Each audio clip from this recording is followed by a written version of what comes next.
And welcome back to another episode of Board to Talk About Sports. I am your host, Steve Bourne, and today we are going to do a quick recap of Super Bowl 56 at SoFi Stadium in Inglewood, California, between the Los Angeles Rams and the Cincinnati Bengals.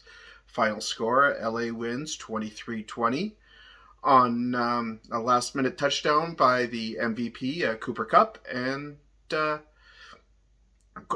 throw from quarterback Matt Stafford after 12 years in, I always said, NFL prison.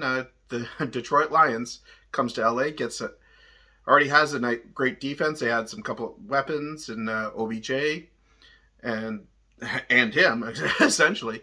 Then they basically do what they got to do. They had a coach who had a game plan. In the beginning, it was a little rough, just the one touchdown pass to Odell Beckham Jr. Then their defense held Cincinnati to a last-second field goal before the end of the first quarter for a 7-3 lead at the end of the first quarter. And the game was a bit back and forth. LA did take what should have been an 11-point lead on another touchdown to Cooper Kupp, but botched the extra point for a 13-3 lead. Cincinnati came all the way back, took the lead at the first play of the second half from their own 25-yard line. Big bomb, touchdown pass. Next thing you know, Bengals are right in it. Held the lead to the very end, and that's when I said, with about a minute and change to go, or a few minutes left, sorry. Cooper Kupp gets the game-winning touchdown in the back of the end zone. Great pass, great catch.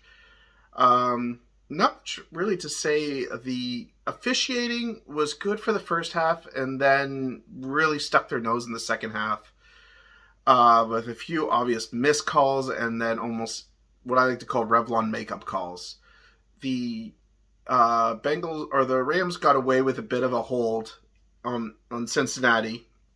And then to start the second half, Cincinnati receiver got away with probably one of the most blatant non-calls since the non-pass interference call a few years ago, which got the Rams into their last Super Bowl. With a brutal face mask, pulls him down, he's wide open, catches it, and trots into the end zone. I do say the NFL needs to adopt the CFL policy where you can challenge even any non-calls. It puts the officials more accountable, and if anything, it makes the officials accountable a bit more because it's like, yeah, this was a little obvious. Why didn't we call this? The one thing to take out of this, though, is it looks like Joe Burrow did get hurt near the fourth quarter when he got sacked. The camera was right on him with him basically yelling in pain. But also the big injury was in the second quarter when Odell Beckham Jr. went for a bit of a crossroad pass, got his leg caught, and went down, did not come back. Early reports are that it is a torn ACL. I don't know if it's the same knee that he destroyed about a year and a half ago in Cleveland. If it is, this is not good for him. He is a free agent at the end of this year. If he does sign a deal, it will be a 2-year deal because odds are he's not. A torn ACL can take 8 to 12 months. And I don't think anyone's going to take a gamble on him on a 1-year deal when they might not even get a year out of, even say a couple of weeks out of him. So, OBJ, he's had the history. I think since he's gotten to LA, he's been very quiet. So you really start to wonder on how much of this is more the Cleveland side than him. He had a bit of a tussle the way he left New York, but again, that place is a mess as well.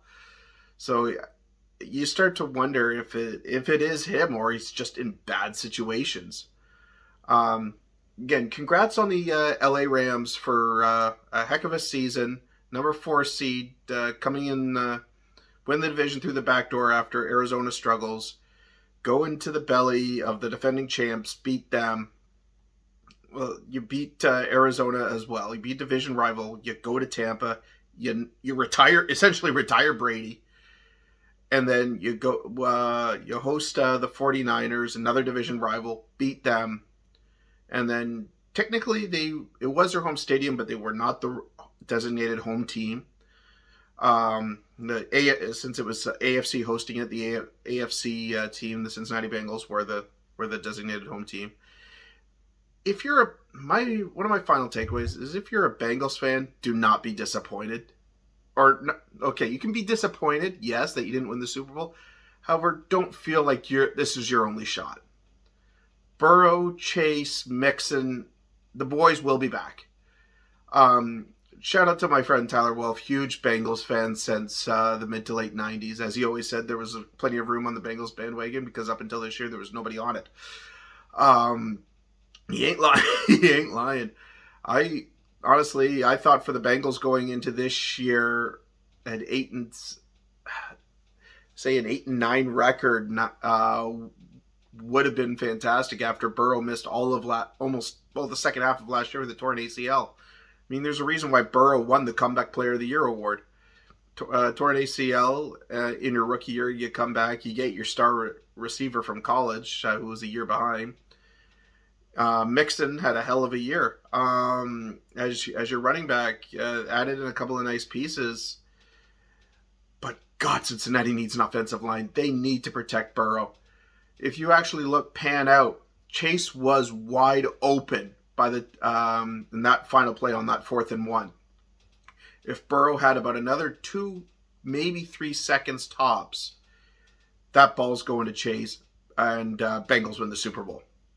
So obviously for number one draft item that the Bengals need to do, and in free agency, is get some more protection for Burrow, because he got sacked. He's got sacked more times than any quarterback has in a single NFL playoff. I'm sorry, that ain't good. He got sacked, 15, 16 times these playoffs? Most quarterbacks don't get sacked that in sometimes half a season. So, obviously, like I said, for the Bengals, that should be your number one goal this offseason, is get an offensive line to protect them. For the Rams, they've got a ton of free agents. This might be their only shot because, like I said, they've got a ton of free agents. Von Miller, OBJ are the big ones. Guys like Aaron Donald are considering retirement. Even their coach is not. Sean McVay is non-committal for next year. So the Rams might just join the Packers and the Bucks in I don't want to say a rebuild, but a bit of a retool. You still have the best receiver in the game right now, Cooper Kupp. You still have Jalen Ramsey. You still on the defensive end. You still have Akers as your running back. Maybe give the Rams a bit better offensive line as well to make some more holes for Akers. Special teams for neither team is a problem outside of that botched extra point. But again, Tony Romo says, "I feel you, brother."